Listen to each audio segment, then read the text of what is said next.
একটা গাছে বেশ কয়েকটা ফল ধরে আছে, আরো কয়েকটা ছিল, আমরা খেয়ে দেখেছি। এমন একটা ভ্যারাইটি আপনারা আশা করি কোনো নার্সারিতে নাম শোনেননি। এটার নাম হচ্ছে রোয়া সুইট। জানি না এর আসল নাম কি, তবু এই শর্টসে আমি আপনাদের সামনে একটা ছিঁড়ে দেখাই।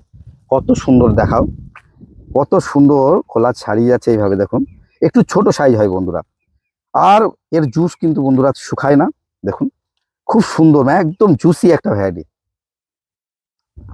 পুরোপুরি মিষ্টি, টক নেই বললে চলে।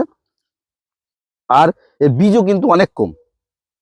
এই যে ভ্যারাইটিটা একমাত্র আপনার কিন্তু তারামা নার্সারিতে পাবেন। এখানে আরো একটা গাছ আছে রোয়া সুইটের, দেখুন একটু ক্লোজ এসে দেখো ফলটা।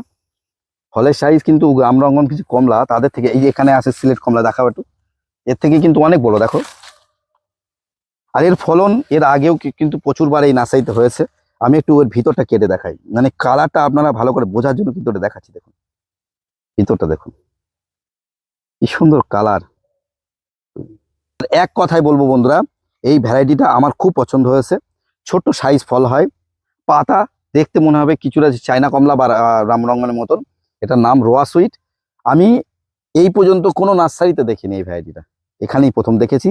আর যদি আপনারা এই চারা কালেকশন করতে, একমাত্র তারামা নার্সারিতেই কালেকশন করতে হবে। কিন্তু সত্যি কথা বলতে অসম্ভব সুন্দর টেস্ট, সুন্দর মিষ্টি, এবং বীজও কম, প্লাস রস শুকায় না। এই রোয়া সুইটের চারা অ্যাভেলেবেল আপনারা তারামা নার্সারিতে পাবেন। আমি স্ক্রিনে কন্ট্যাক্ট নম্বর দিয়ে দেবো। আর যদি আপনারা এই নার্সারিতে ঘুরতে আসেন, অবশ্যই দেখতে পাবেন, গাছে ফল থাকলে আপনারা খেয়েও দেখতে পারবেন। আর আপনারা যদি মনে করেন বাড়িতে বসে অনলাইনে গাছ কিনবেন, অবশ্যই তারামা নার্সারিতে যোগাযোগ করুন। স্ক্রিনে কন্ট্যাক্ট নম্বর আসছে, আপনারা হয়তো দেখতে পাচ্ছেন। আর এই শর্টসটা দেখে ভালো লাগলে লাইক করে চ্যানেলের পাশে থাকবেন। টাটা।